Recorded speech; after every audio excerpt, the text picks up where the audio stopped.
Ashes Know Your Name, Part 3, Beneath the Mountain. Description: hidden tunnels beneath Greystone Mine expose a forgotten world where the past refuses to stay buried. Forced to confront painful confessions and impossible discoveries, Jonah and Keller uncover evidence that shatters everything they believed about the fire that ruined their lives. But when they stumble into a carefully planned trap, they realize the mastermind has been several steps ahead all along, and the greatest secret isn't hidden in the mountain. It's hidden in the people they trusted. Ashes Know Your Name, Part 3, Beneath the Mountain. The trees swallowed whoever had been watching before Jonah could give chase. He sprinted into the woods anyway, branches whipping across his face, boots sinking into rain-soaked earth. Every shadow looked like a man. Every snapping twig sounded like footsteps. Then, nothing. Only the wind. Only silence. He stood there, breathing hard, feeling the same frustration he'd carried for 20 years. Every answer seemed close enough to touch before disappearing into the darkness. By the time he returned to the riverbank, Sheriff Nora Bennett was already ordering deputies to secure the scene. Keller stood over the victim, studying something Jonah hadn't noticed. The wrists. Jonah crouched beside him. Deep grooves circled the dead man's wrists, not from rope alone, but from metal. Shackles. This wasn't done here, Keller said quietly. He was held somewhere else first. Nora frowned. A basement? Keller slowly shook his head. No. He looked toward Greystone Mountain. A tunnel. That night, rain hammered the roof of the sheriff's office. The four of them sat around a scarred oak table littered with maps, photographs, and Thomas Mercer's journal. Nora traced her finger along the faded map of Greystone Mine. Officially, there are 3 entrances. Jonah looked up. Officially. She nodded. My father used to say old miners dug wherever they found coal. Half those tunnels were never mapped. Keller's eyes settled on a faded X scribbled in the corner. I've seen this before. Where? The night of the fire. Jonah's head snapped toward him. What did you just say? Keller stared at the map for a long moment before answering. I lied. The room fell silent. I wasn't just outside your barn that night. Jonah's fists clenched. I went into the mine first. The confession landed like dynamite. You've had 20 damn years to tell me that. Jonah shouted. I know.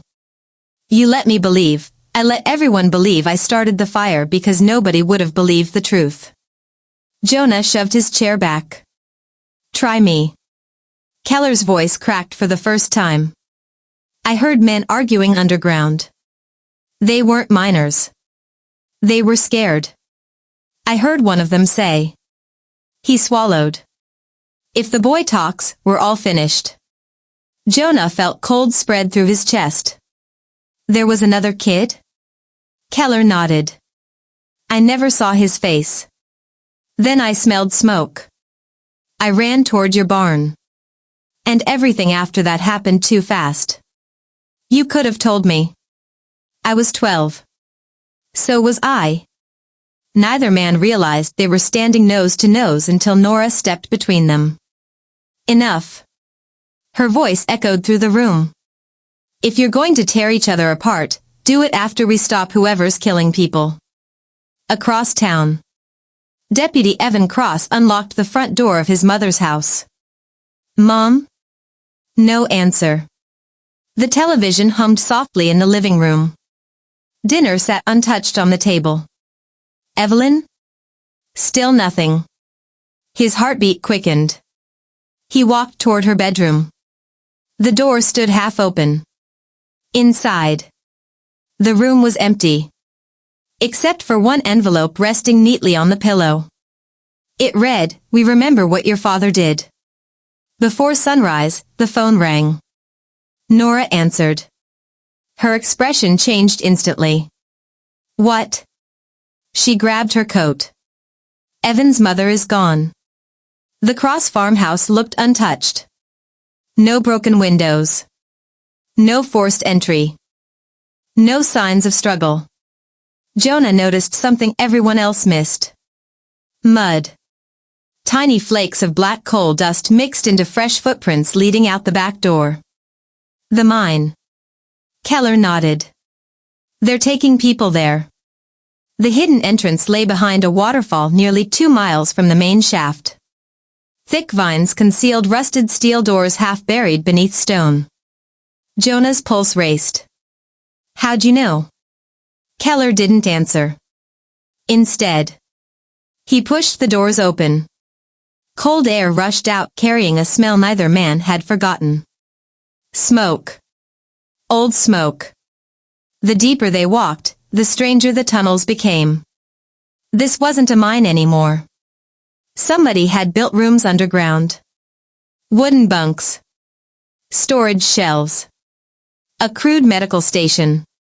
Empty food cans no more than a week old. Someone had been living here. For years. Then Jonah stopped. Children's drawings covered one wall.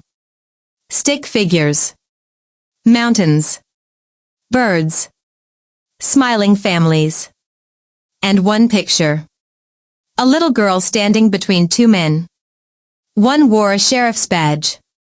The other had no face. A scream echoed somewhere ahead. Not imagined. Real. An older woman's voice. Evelyn, Nora whispered. They ran. The tunnel opened into a massive chamber. Lights flickered on. Generators hummed. Someone had wired electricity beneath the mountain. Chains hung from support beams. Old mining equipment had been transformed into cages. Most stood empty. One did not. Evelyn Cross sat handcuffed inside, bruised but alive. Help me. Jonah rushed forward. Keller grabbed his shoulder so violently Jonah nearly fell. Stop. Too late. A shotgun blast exploded from above. Wood splintered inches from Jonah's head. The shooter remained hidden on a steel catwalk high overhead. A distorted voice echoed through the chamber. So. The 2 famous rivals finally figured it out. Jonah searched the darkness. Show yourself. The stranger laughed. No. Not yet. Another spotlight snapped on. Then another. Finally. A third. Each illuminated a different cage. Inside the second sat the missing little girl. Alive. Terrified. Inside the third. Jonah's blood froze. An elderly man with a long white beard slowly lifted his head. His eyes met Jonah's. The old man whispered just loudly enough to hear. Son. Jonah couldn't breathe. His father had supposedly died 12 years ago. But Thomas Mercer was staring directly at him. End of part 3.